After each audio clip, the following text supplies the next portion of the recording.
Greetings from Setúbal in Portugal. Absolutely fantastic place, just south of Lisbon, and we're on a bit of a road trip. So we stopped off in Setúbal, which is a port town, and look at this great place. I'll just show you a little bit of the room. Nicely styled, not long open. Yeah, absolutely love staying in these kinds of places when we're traveling. So I thought I'd catch up with chapter 3 of the songs for the first of the Lookout albums. Now this track is called What Will It Take? And I've often thought that the best songs, certainly the songs that I absolutely love as a fan of bands and artists, are the songs that may present on the surface one idea, but underneath it the layers actually mean something else, or certainly give cause to believe that they can mean something else to the listener. Now, on the surface of this particular song, which is, let's just start by saying it is my tribute to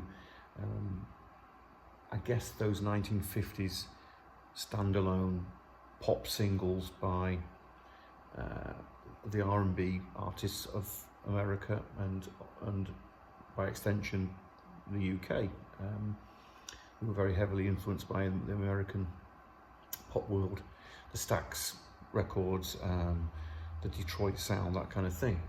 So I wanted to do something like that because, like I've mentioned before, a big part of my growth as a musician was listening to my mum and dad's record collection, and they had a lot of this kind of thing. So I think when you hear this track, you'll understand what I mean by that. It is, on the one hand, kind of quite derivative, I think, in some senses. I think you'll feel that it's quite familiar, but I don't know whether you'll put your finger on it completely. And of course, it's my interpretation of it, so I think that's what makes it kind of hopefully unique.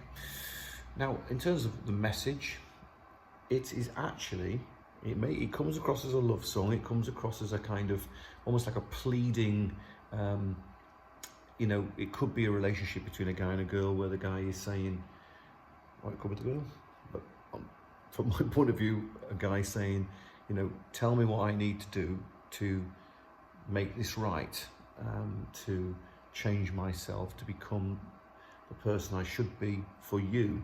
So it's almost like capitulation, giving in a one sense, but also it's a searching message of, if you want me to be better, then I need to have the information, and maybe I can change myself for the better, that sort of thing.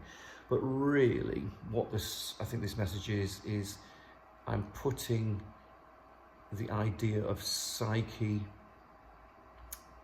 one's own psyche, and how you overcome your own inadequacies and difficulties. It's almost, so I think really in lots of ways, when I wrote this song, even though I was, like I say, channeling those 1950s, 60s singles that have these simple messages, really, when I look at it and when I started writing the lyric, I thought it's a couple of layers here.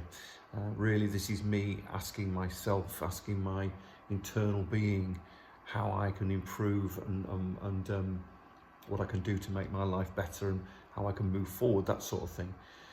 Now, in terms of the music, I absolutely love it. It's one of my absolute favourites on the record, and I think the drum and bass track are phenomenal, and this is the pièce de résistance, if you like, of the string arrangements that George Hall did for us. And it works so well with Dave Kemp's fantastic piano playing. And also I've got to pay tribute to Chris Blandon, who not only played the bass guitar, but played the cello solo in the middle of the song. But it's not for the faint-hearted. I think there's some, there's a heft to this tune, and I think it's one of those tracks that just sort of happened in the studio, and I just certainly didn't anticipate it coming out quite so full of drama, full of the things that it exhibits, So I'm very, very pleased with this recording, and I really hope you like it. It's probably a good indication of,